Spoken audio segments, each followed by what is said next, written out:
Assalamualaikum dan selamat datang ke Spark. Hari ini saya nak kongsikan bagaimana tuan-tuan dan puan nak dapatkan sijil untuk setiap program yang telah dijana menggunakan Spark. Okey, untuk yang pertama perlu log masuk di bahagian Spark.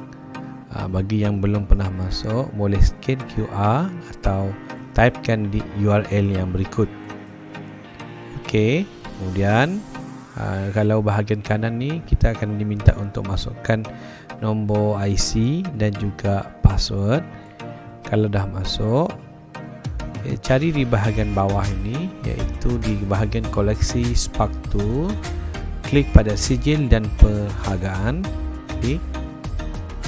Kemudian tuan-tuan dan puan akan dapat lihat bahagian sijil yang hendak dimuat turun. Untuk tab yang pertama iaitu sijil PPD MIRI, dan tab yang kedua adalah untuk sijil daripada sekolah-sekolah. So saya nak bagikan contoh untuk sijil PPD MIRI. Bahagian atas ini adalah untuk AJK dan penceramah, manakala untuk sijil penyertaan diletakkan di bahagian yang bawah.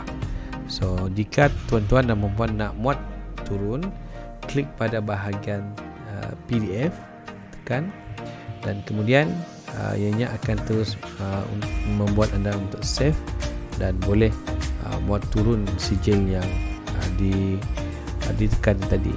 Kemudian kalau nak cetak ataupun nak pastikan ianya mudah dicetak, tekan cetak dan ianya akan terus dapat dicetak. Okey, itu sahaja bagaimana cara kita untuk mendapatkan sijil-sijil yang telah kita perolehi daripada sistem Spark. Semoga bermanfaat.